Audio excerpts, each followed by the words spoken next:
10 things you really do not need when you're traveling. Trust me, this video will make your life so much easier. And I am Vicky from Nonstop Travel VV. I've been traveling non-stop for the last 3 months. I'm currently based here in Bangkok and I've been traveling for decades, and it took me a long time to figure out what I really need and what I really don't need. So here is my list of top 10 things that I don't pack anymore and that you don't need to pack anymore either. And the first thing on my list, an umbrella. I don't pack umbrellas anymore. I just bring one of those raincoat thingies. They are very light, they are very, very cheap, and they fit into everything. And if it really rains a lot, this is actually better anyway, because this will really keep you dry. Plus, if you travel light and with carry-on only, an umbrella could be an issue. Sometimes they don't let you bring an umbrella, so don't risk it, don't bring it. Next up, a neck pillow for long flights. To be honest, I never really use them. I always thought they are just unnecessary bulk. Of course, when you're trying to sleep on a 13-hour flight, maybe it would help a little, but it is still uncomfortable. It doesn't really make much of a difference.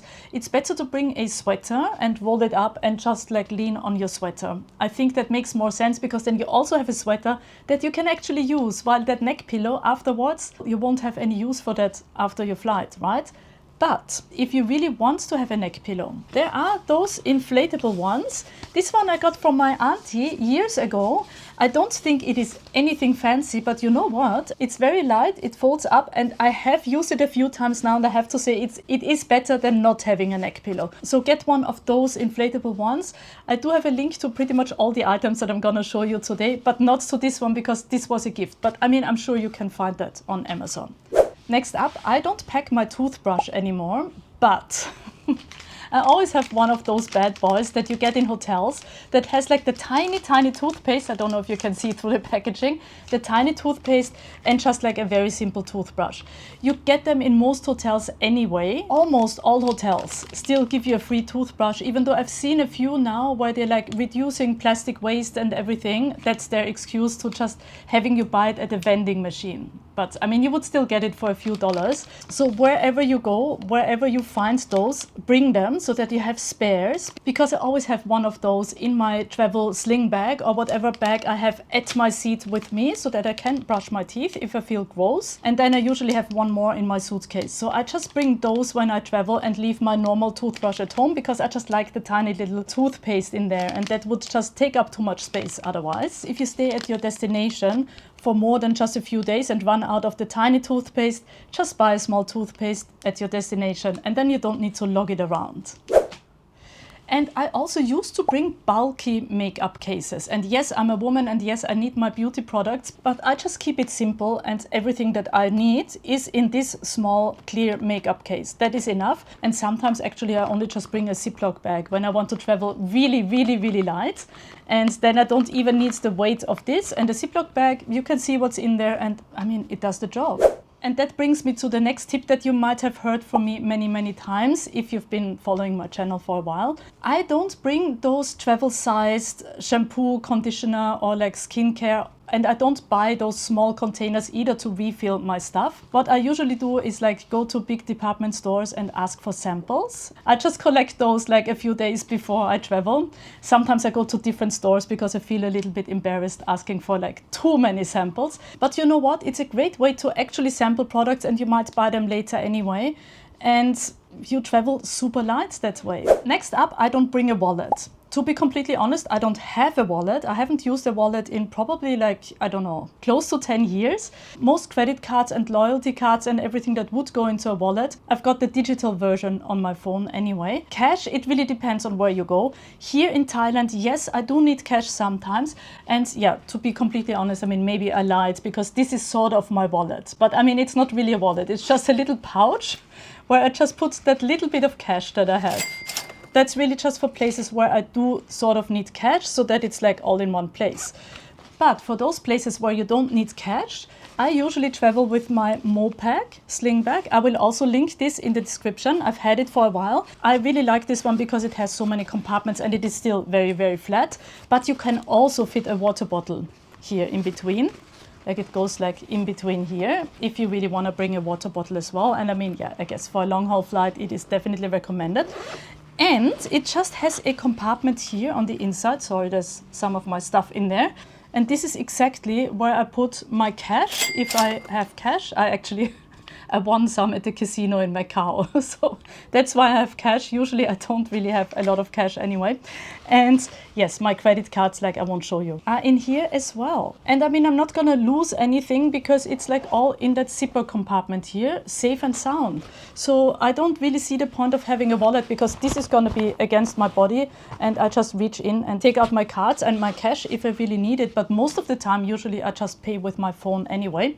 Speaking of payment methods, only 3 months ago, I finally upgraded to Revolut. And especially if you live in Australia, Revolut is such a game changer. And it really is amazing, not only because you can customize your cards, and of course, I've got a turtle here, but also because it does not charge you international transaction fees, and it really gives you the best exchange rate. Because all credit cards say, oh, we're giving you the best exchange rate. They don't, because with this I've saved so much money. And my best friend who came to visit me in Bangkok, he's calling me. Let me take his call. Herr Ritter. Morgen. Guten Morgen. Ich habe gerade von dir gesprochen und du bist gerade live im Video. Alright, I'm back. So yes, my best friend who also loves Revolut just called me when I mentioned him, which is really funny. Anyway, so he is really good at maths and at saving money. I convinced him to get Revolut, even though Austrian banks, he is from Austria, are actually pretty good. They don't do that international transaction fees thing that we have going in Australia for whatever reason. So he didn't really see the need, but then he did it because, yes, I do get a little bit of a referral credit. So I'm not sponsored by them, but yes, I do get a referral credit. But then after 3 days in Bangkok, he said he saved around 30 euros in only 3 days, and he did not spend that much money. It also gives you travel insurance and everything. So there are so many benefits to it. Again, like I'm not sponsored, so I don't know exactly. I got it because I wanted to not pay international transaction fees every time I use my card. Also, the app is really good. So you see exactly how much you spend and you can set yourself limits. Then you get discounted lounge access. And yes, it's just cheaper to use it. So I mean, and it's free to sign up. So if you want to sign up, please use my link. Soon everyone will have Revolut, and for a good reason. All right, next up, something completely different. I had a brand deal with Jisoo Life, and I thought I'd show you here on this channel as well. So this is actually really, really cool. What is it? It is a mini fan. So it barely makes any noise, and oh my God, is it nice? It's like a wind machine. And it has different speeds as well. So if you go somewhere, let me switch it off again. So if you go somewhere where it is really, really hot, this is really good to have. And it is very light and it actually looks very nice. And I will also link it in the description if you are planning to travel somewhere where it is very hot, or if you live somewhere where it's very hot, linked down there in the description. And yet another thing that I don't bring when I travel is expensive jewelry. I mean, you don't want to travel and worry about your jewelry or having to use that safe in your hotel room. I've never used those safes because I'm actually worried that I can't get back into it. And also thieves would look there first. So those safes don't make sense to me. So where do you put your expensive jewelry? And even if you wear it all the time, that might not be the best idea in some countries either. So if you still want to look pretty, just have something like this, for example. I absolutely love it. It is from Ana Luisa. I had a brand deal with them in the past, and like I've barely taken this off since. I love it so much. And yes, I'm traveling right now. And of course it came with me. It's my New York necklace from Ana Luisa. I will also link it down there in the description. It's really good quality. You can have it on when you shower. It looks good and it's not expensive. So perfect for traveling.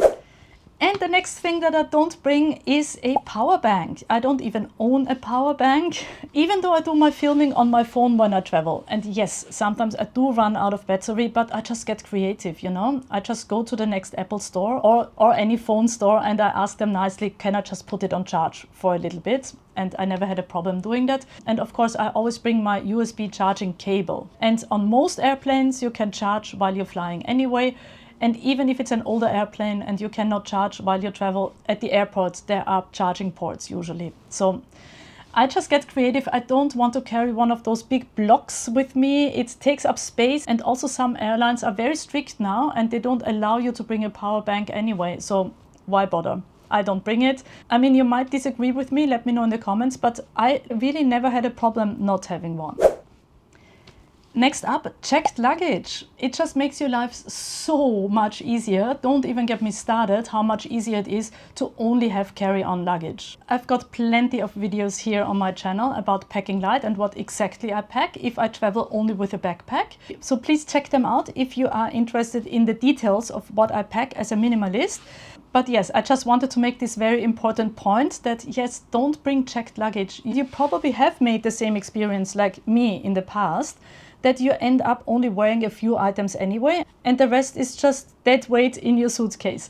So of course, I recommend to invest in a really good travel backpack, like this one here from NeoSmart. I just recently did a video about it, so you can see exactly what this bag does. And of course, I will also link this backpack down there in the description.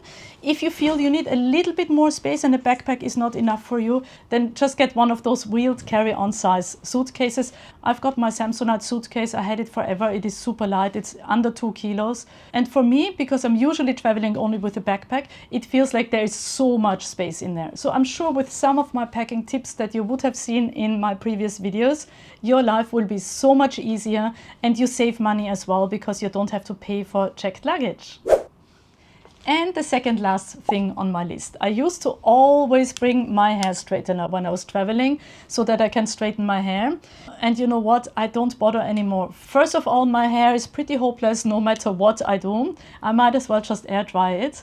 Second of all, it does take up so much space, and then usually you don't have the right outlet anyway. And then of course you also need to bring an adapter. So it just makes everything more complicated. And honestly, when I travel, especially if it's just like for a week or less, I'm so excited to be at that destination that I don't want to spend like half an hour in front of the mirror making my hair all pretty, because my hair goes frizzy as soon as I step outside anyway.